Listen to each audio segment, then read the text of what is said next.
Hello sa inyong lahat. Tawagin niyo akong Cleo. At ibabahagi ko lang po itong kwento na naging karanasan ko noong nakatira pa kami sa Masbate. Nangyari po ito noong mga bandang 2000 hanggang 2002. Noong mga panahong ito, nagdadalang tao si nanay sa aking kapatid dahil may trabaho nga sa bayan yung tatay ko. Kadalasan ay kaming dalawa lamang yung nasa bahay. Wala naman kaming napapansing kakaiba noong mga nasa bandang unang buwan hanggang ikatlong buwan ng pagbubuntis ng nanay ko. Pero noong magsimula na nga yung ikaapat na buwan niya, doon na nga nagsimula rin na makapansin kami ng mga kakatwang bagay sa paligid. Isang gabi, habang nakahiga yung nanay ko, naging abala nga ako sa pagbabasa ng pocketbook. Sa hindi ko malamang dahilan, bigla akong nakaramdam na parang napakainit ng panahon. Sinubukan kong buksan yung bintana, pero nung akmang tatayo na nga ako, nagkaroon ako ng kutob na baka may kung anong nilalang sa labas ng bahay. Panandalian akong natigil noon, at makalipas nga yung ilang sandali, may narinig akong mahinang ingay na nagmumula sa ibabaw ng bubungan. Napatingin na lamang ako kay nanay, at nang makita kong himbing na nga siya sa kanyang pagtulog, napalunok ako ng laway noon. Nakaramdam na nga ako ng kilabot, kaya't napadasal ako ng tahimik.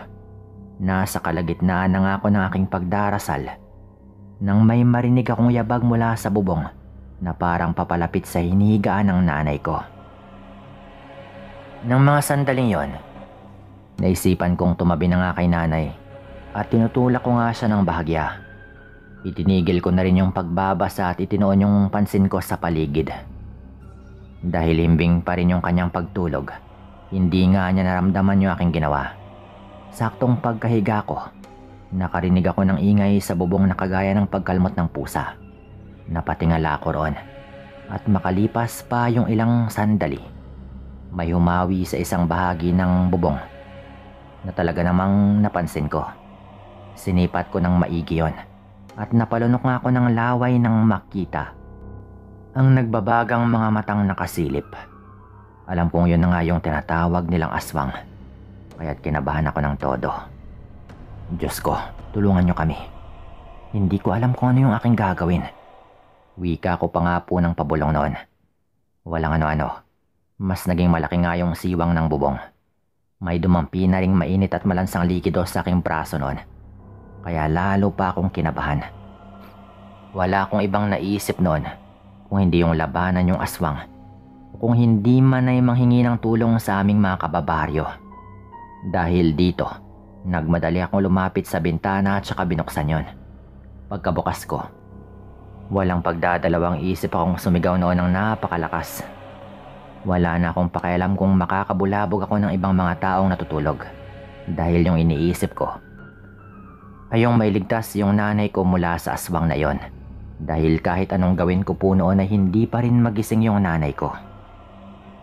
Nakailang pagsigaw na nga ako noon, pero parang walang nakakarinig.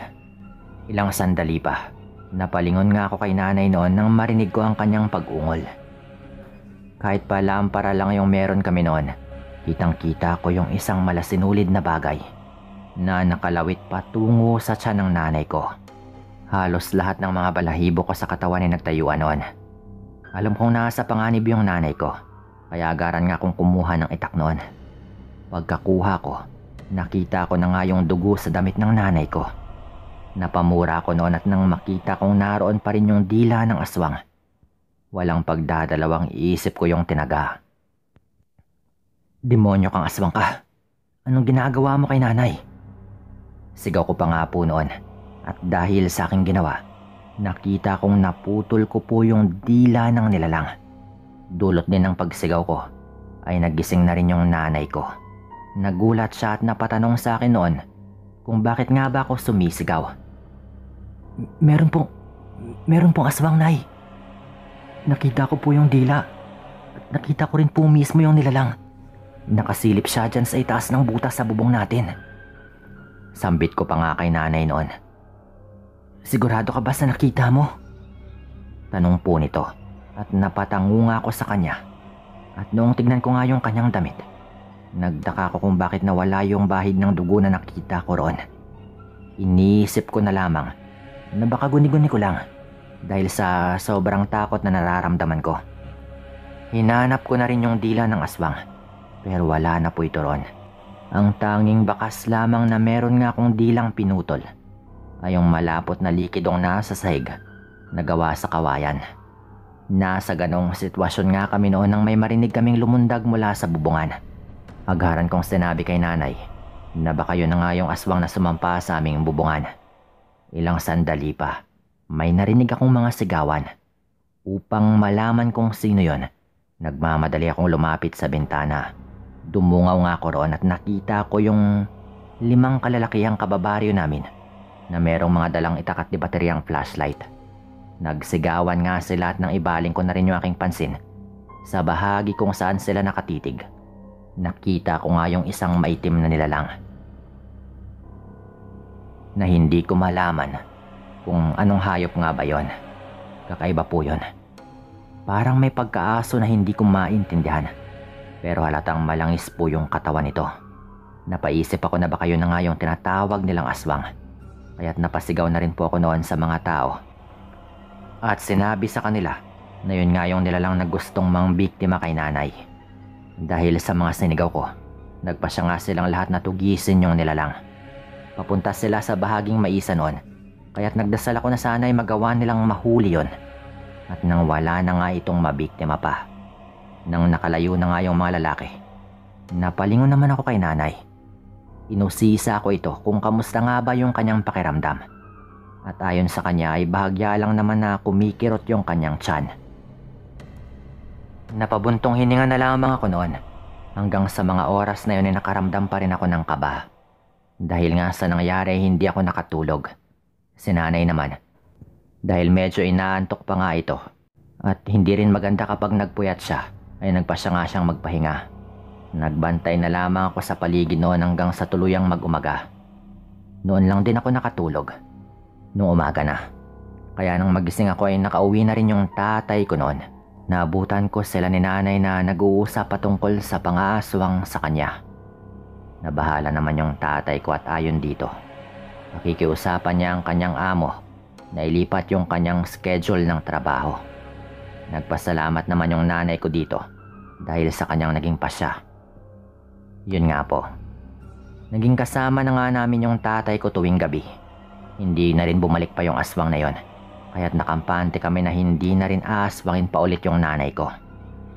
Makaraan yung mga ilan pang buwan at hindi na nga naulit pa yung mga ganoon.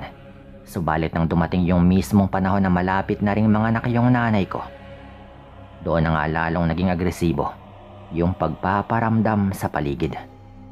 6:00 pa lang ng hapon noon ay may mga kakaibang ibon ang umaaligid sa aming bahay. Nakakaramdam rin ng manakanakang pagkirot sa kanyang tiyan yung nanay ko. Kaya bahagya nga kaming nabahala ng tatay. Kadalasan ay gumagawa lang siya ng siga sa may labas ng bahay para hindi raw makalapit yung mga aswang. Minabuti ko na rin noon na magdasal ng rosaryo para panangga sa mga masasamang elemento. Isang gabi, dahil pagod nga yung tatay ko, nakalimutan niyang gumawa ng siga sa labas ng bahay. Yung nanay ko naman noon ay abala sa pagtupi ng mga damit, habang ako naman yung naglalagay ng mga yon sa cabinet. Nasa kalagitnaan na nga kami ng aming ginagawa nang makita kong napangiwi yung nanay ko. Napahawak na rin po siya sa kanyang tiyan. Kaya't inusisa ko nga po kung ano ba talagang nangyayari. Sinabi naman niya na masakit umano yung kanyang tiyan, kaya't nabahala nga ako noon. Ginising ko yung tatay ko at sinabi sa kanya yung nararamdaman ng nanay ko. Hindi kaya manganganak na yung nanay mo? Teka, tatawagin ko lang yung kumadrona ng taga-kabilang baryo. Wika pa ng tatay ko noon sabay bumangon mula sa kanyang pagkakahiga. Napailing naman yung nanay ko nang marinig niya yung sabi ng tatay.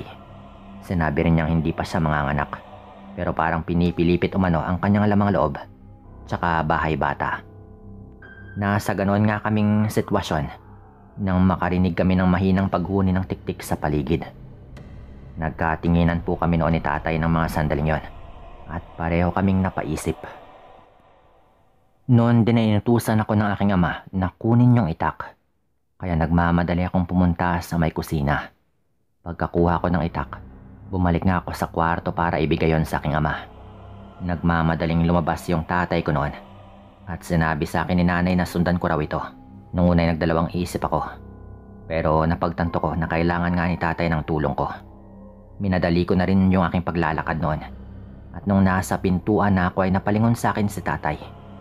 Sinabihan niya akong kumuha ng posporo at dalhin ko na rin sa labas yung natitirang insenso at kamangyan. Hindi ko alam kung anong gagawin niya ron, pero ginawa ko na lang yung kanyang sinabi. Pagkababa ko sa bahay, nakita kong gumagawa nga siya ng siga. Nang umapoy na rin po yun, ay ibinuhos na roon yung magkahalong insenso at kamangyan hanggang tuluyan po yung nangamoy sa paligid. Ilang sandali pa ay may narinig nga akong kaluskos sa may babaw ng bubungan. Sinabi ko yun kay tatay at napamura nga siya ng ubod ng lakas noon. Akmang akyat na nga sana siya sa aming bubungan nang makita naming dumungaw yung aswang. Kita namin sa mukha ng nilalang yung pagkairita. Malamang ay dahil na rin yun sa kanyang nalalanghap na amoy mula sa siga na ginawa ni tatay. Walang ano-ano, parang nawala sa focus yung aswang na yon. Muntikan na rin siyang mawala ng balanse. At bago pa man siya mahulog, lumundag na nga siya sa may bandang likuran ng bahay. Bantayan mo yung nanay mo. Hahabulin ko yung aswang na ito. Manghihingi na rin ako ng tulong sa iba nating kababaryo. Wika pa nga ng tatay ko noon na agad ko namang tinangawan. Agaran siyang umalis. Nang hinabol na nga niya yung aswang na yon, nagpasya naman akong pumasok ng bahay. At naabutan kong nakahiga doon yung nanay. At nagpapakalma sa kanyang sarili. Sinabi ko nga sa kanya na hinabol ni tatay yung aswang na sumubok sanang mga biktima sa kanya. Kaya't nabahala po yung nanay ko noon ng sobra. Sinabi ko na lang din sa kanya na manghihingi na rin ng tulong si tatay sa aming mga kababaryo. Kaya wag na siyang gaanong mag-alala. Nasa kalagitnaan nga kami ng aming pagkukwentuhan nang makarinig kami ng boses sa may labas na tumatawag sa amin. Napadungaw nga ako sa bintana noon at nang makita ko yung isa naming kababaryo, tinanong ko siya kung ano ba yung problema. Sinabi naman niya sa amin noon na nahuli raw nila yung aswang at kung gusto raw naming makita ay sumama raw kami sa kanya. Tinanong ko naman yung nanay ko noon pero ayaw po nito at baka kung mas magiging agresibo daw yon kapag makita siya. Dahil sa naging pasya ng nanay ko. Sinabi ko na rin sa aming kababaryo na wag na lang at bumalik na lang siya kina tatay. Makaraan nga yung mahigit isang oras noon ay nakauwi na rin yung tatay ko. Agad namin siyang inusisa patungkol doon sa aswang na kanilang nahuli. Ikwinento naman ni tatay yung mga nangyari at ayon dito, iginapos raw nila sa gitna ng kapatagan yung aswang na yon para makilala nga nila ito kapag sumikat na yung araw. Dagdag pa ni tatay noon, malabo nang mabuhay pa yung nilalang. Dahil nga raw sa dami ng tinamo nitong sugat mula sa mga tao. Kinabukasan po noon ay maaga nga kaming nagising. At dahil nakuryoso na rin po ako kung sino nga ba yung nilalang na yon, ay sumama ako kay tatay noon sa pagpunta doon sa may kapatagan. Nung naroon na nga kami ay nagtaka kami, pati yung ibang mga tao, dahil wala nang nakagapos doon. Ang tanging naiwan lamang sa lugar na yon ay yung lubid na ginamit nila sa pagtali doon. Yung pagkakamali pala noong inatasang magbantay ay hindi ito nakatiis at umuwi nga yung mga ito. Marami na rin po noon yung nagsabing nakawala malamang yon. Pero malamang ay hindi pa rin daw yon magtatagal dahil malubha raw talaga yung kanyang mga sugat na tinamo. May nakapagsabi pa nga na makikilala agad nila yung aswang kung makita nila dahil natapyas rin daw pala yung kanyang tenga. Dumaan nga yung mga araw noon at nabulabog yung mga tao sa aming baryo. Dahil may nangangamoy patay sa may gitna ng maisan. Kaya pinuntahan nga nila yon at halos mapasok nga yung lahat ng lumapit doon nang makita nila ang nabubulok na katawan ng isang lalaki. May tapyas yung tenga nito kaya't nagkaroon nga sila ng hinuha na yun na yung mismong aswang na kanilang nahuli. At tama nga sila dahil hindi na yun nagtagal. Minabuti po nilang ilibing yung bangkay na yon at dahil wala namang naghahanap, Itinago na lang po nila yung patungkol doon. Makaraan pa yung ilang mga araw noon ay nagawa namang mga anak ng nanay ko at naging maayos naman po yung lahat. Yung mga nakaalam po kasama na rin kami ay nagdesisyon na wag nang ipakalat pa yung tungkol doon at magdudulot lamang yun ng takot sa ibang mga kababaryo. Hindi na rin po naulit sa amin yung mga ganong pangyayari pagkatapos nun.